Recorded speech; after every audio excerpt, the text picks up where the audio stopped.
who's got the worst case of old headism you've ever seen?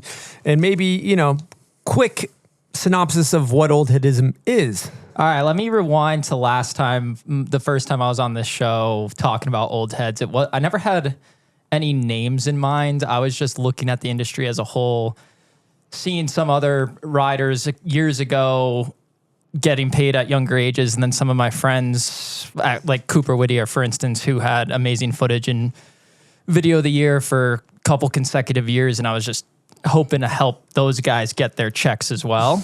But there was never any names in mind, but now that we're on the topic, I can just... What does it embody, though? What does what old does it headism embody? It embodies...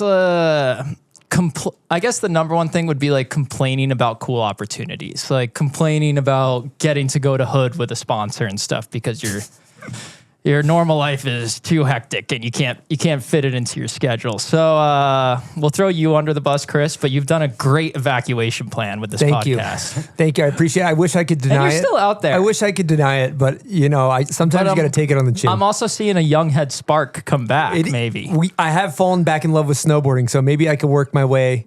I could shake a little bit, but you can't deny what you are when you are something. Yeah. Sometimes you just have to accept being an old head. And right now it's weird because any athlete's career is going to look like a bell curve where starts small, gets big, ends small kind of thing as far as salaries and momentum and all that stuff goes. And I feel like right now there is honestly a lot of older people unfortunately getting pushed out of the sport. We do need older people in the sport like Mikey LeBlanc to carry on the integrity of everything. But I'm just going to throw a couple of my friends under the bus so they won't take it too personally. I'll throw Hale in the mix. He can lift big weights, but I don't know if he's excited to snowboard anymore. I think he'd take that on the chin gracefully. He probably complains about having to go to Australia or something last week, but sounds like a pretty sick opportunity to me. Maybe he didn't complain. Who knows? And we'll throw... I'm sorry, buddy, but we're going to throw Stacks in the mix, too. He's still got it. He's still fucking incredible, but he loves to, complain a little. Or at least he tells me that he's an old head all the time, and I got to be like, bro, you're fucking good. You're a beast. So he threw himself. So we're doing Mount Rushmore now, basically. So you got me, Zach... Taxwood, one more on the Mount Rushmore of old heads. Is this going to be a goddamn Instagram slide? No, I see it as a painting. Yeah. Oh my God. Yeah, 100%. This is its own segment. All right. Fuck it. We're throwing someone else in the room in here. I'm sorry, buddy, but Seth, I think your young head is coming back, but I think not this past year, but maybe a couple years before it, you were getting slightly burnt. Would you agree? 100%. Yeah, it's just the way it goes. Really, going through some shit last year, but didn't you really care to snowboard? Exactly. I was just be talking to you, being like, "Oh, have you been up there? I haven't been seeing you." And you'd be like, "No, dude, I'm in the office. Everything's as fucked." A disclaimer, though, this is kind of like a little bit of a getting the band back together. Oh yeah, and managing you guys. I mean, okay, yeah, I'm an old head. Don't take that personally. Don't take that personally. No, I do. And you got it back. You got the young head energy back. I got you. We also got to mention some people that might be a little older that still have that young head energy, where Rav is a perfect example. He's probably more motivated than an 18-year-old to go snowboard at Loon when it's super icy, or Lewis, who just keeps pushing the needle and he hasn't slowed down. Yeah, Bodeman. Stevens. You know who's psycho? Stevens, yeah. Yeah, the list goes on. So Blaze Rosenthal. Oh yeah. Oh yeah. Blaze. Young head energy. He is a psycho. He wants to snowboard bell to bell. Blaze hey, you know who also snowboards all the time is Chad Otterstrom. Oh yeah, Chad at camp all the time. Yeah. So it's not an age thing. It's a mindset. Yeah. Can I just do a temp check? Todd Richards.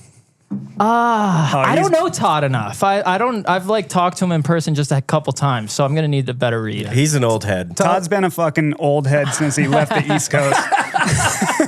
But dude, he did a Cab 7. He did a Cab 7 recently where I feel like it's coming back a little bit. Seth? No? There's a divide, you know, there's a divide where once you cross into old head, you ain't coming back out. And Todd's definitely an old head. Todd complained at the lip and after the landing of that Cab 7. My back. Todd couldn't walk for a week after Bomb Hole Cup. And all he was doing was announcing. No, I will say he had young head energy at Homesick. I got to watch Todd at Homesick, and it was so impressive. He was hiking the pipe nonstop, but as soon as he took his snowboard off, the complaining started. Yeah.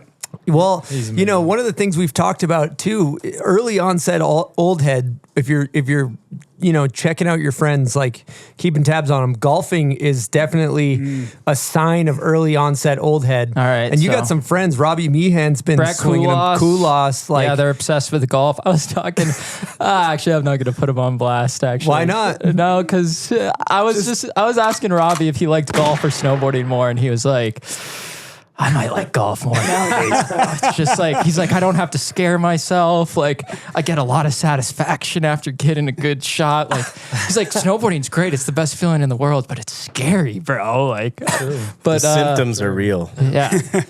When you hit 25, your frontal lobe is fully developed and you start to look at spots and you're like, yeah, let's put some snow there. Yeah. This is actually kind of fucking dicey. Oh, shit.